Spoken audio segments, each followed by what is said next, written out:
léegi ci le Sénégal ak les sanctions qui nous alors Mbaye Jacques Pape Thiaw est-ce que mënoon na def leneen lu dul demander à ces joueurs de quitter la pelouse.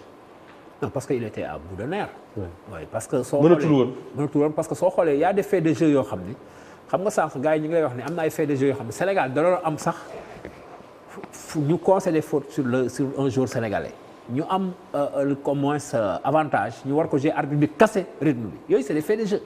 comprendre nga parce que yooyu c'était pour que l'équipe marocaine soit encore en place. pour ñu bañ leen bett au-delà de ça aussi.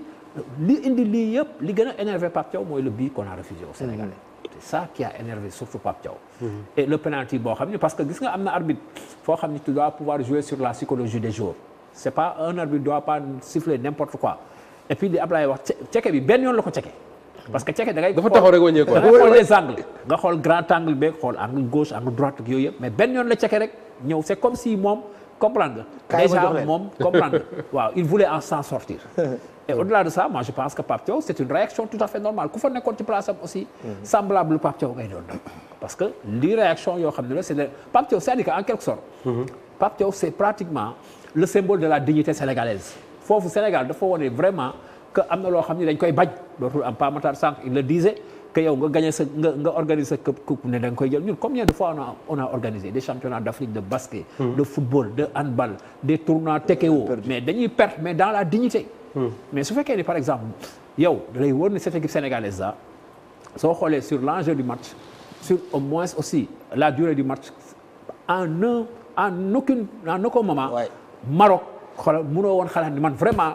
j'ai suivi la finale là mais sans stress sans pression. parce que man xaw moon fan la Maroc di jaar ba gagné ñun.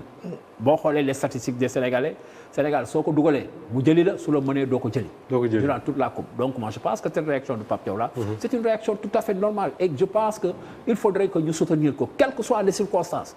parce que il l'a fait aussi donc li nga d'accord Mbaye Jacques mooy les Sénégalais yow man ñi ñu seetaan dañu war a mobiliser ku nekk ci li nga mën pour soutenir Pape Thiaw. loolu nga d'accord non absolument c'est vrai que même des fois nit par exemple dinaa ànd ak Ablaye ma tooñ wala Ablaye tooñ ñu xeex maak Ablaye mais bu ñu wéetee ci nekk Ablaye dina ma ne grand lii nga def du yoon.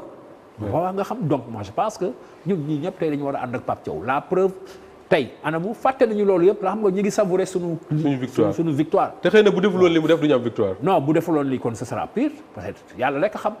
mais xam nga des fois da ngay jàmm bi da ngay sabablu benn affaire boo xam fekk borom mbaar mi moom. mi ngi dencal lii keneen. donc moi je pense que la réaction de Pape Thiaw c'est une réaction tout à fait normale et je pense que c'est le moment même où les Sénégalais doivent soutenir Pape Thiaw. parce que lii dafa baax aussi sur le football africain parce que léegi waa CAF parce que dañu am problème de gouvernance aujourd'hui waa CAF dinañ xoolaat exactement seen taxawaay. dinañ xoolaat aussi ni ñuy toogee parce que désormais dinañ ne réaction Pape Thiaw bi parce que Pape Thiaw il a le soutien pratiquement de tous les anciens professionnels. on a l'impression que ni il a fait pour ces gens-là ñi ngay wax ni liñ bëggoon def ñoom ñemewuñ ko def. ñoom ñëpp liñ bëggoon def ñemewuñ ko def. donc moi je pense que c'est une excellente chose. on en a vu c'est pas la première fois que Pape Thiaw def ko gis ngeen par exemple ay entraîneurs yoo xam da ngay jékki yéeg ñu ñëw boule caméra. comprendre nga wala ay entraîneurs yoo xam mais li am ci vestiaire yi c'est pire que li Pape Thiaw def. souvent. da nga gis benn entraîneur ñu sanctionné nga ñu def ñu ne dafa dóor arbitre wala dafa saaga arbitre wala dafa dem vestiaire. tu vois que par exemple des fois da nga gis match Paris yi des fois ngay gis sax le président parisien là di dem ci vestiaire yi. wala Olas des fois dem ci vestiaire yi di wax pire l'arbitre. mais dañ leen suspendre après ñu dem toog wala duñ ñëw match yi. mais je pense que loolu aussi dafay baax parce que tout simplement dafay baax parce que ëllëg dinañ ne Sénégal de am nañ ñoo xam ne. comprendre nga lii bu ñu leen ko tegee.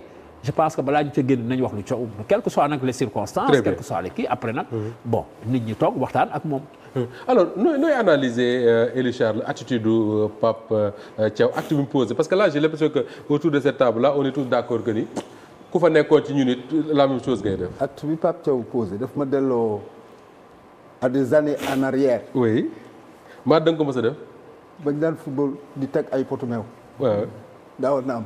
mais grand may ma gis nga benn final. dem si yàlla Saliou Mbacké. yal na ko yàlla xare àjjana. Saliou Mbacké de Casa je pense. gis nga benn final. mon beau frère. wala benn final ñu mën a xandaalu.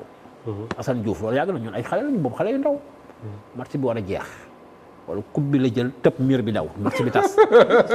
dañu rejouer final bi.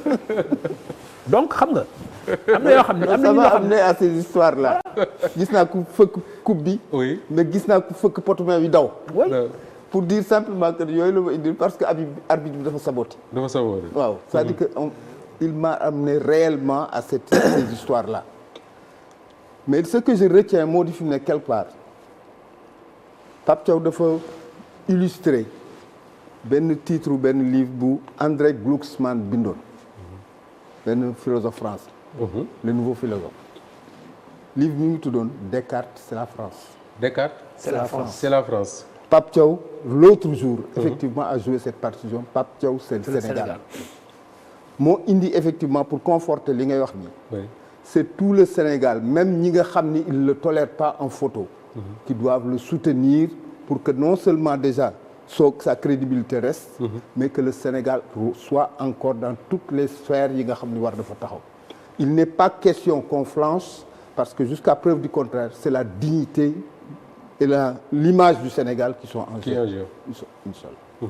Mais li leer moom mooy il a fait ce que n'importe quel Sénégalais. Non, c'est-à-dire que c'est une réaction épidermique mais c'est une réaction normale de quelqu'un qui sait que ni quelque part on l'a lésé et on l'a frustré. J'ai entendu un de nos confrères kenn suñu grand yi Charles Faye qui dit que oui Pape Thiaw yaa ngi wax ne Pape Thiaw mooy Sénégal moom il a dit Pape Thiaw mooy Ousmane Sonko parce que c'est les mêmes attitudes bu fekkoon Ousmane Sonko moo fa nekk la même chose se passe xew day lànk lay def ne kenn du ko fubale. non mooy lan courte que se paie avec courte. gàtt sa. non c'est une question de dignité rek.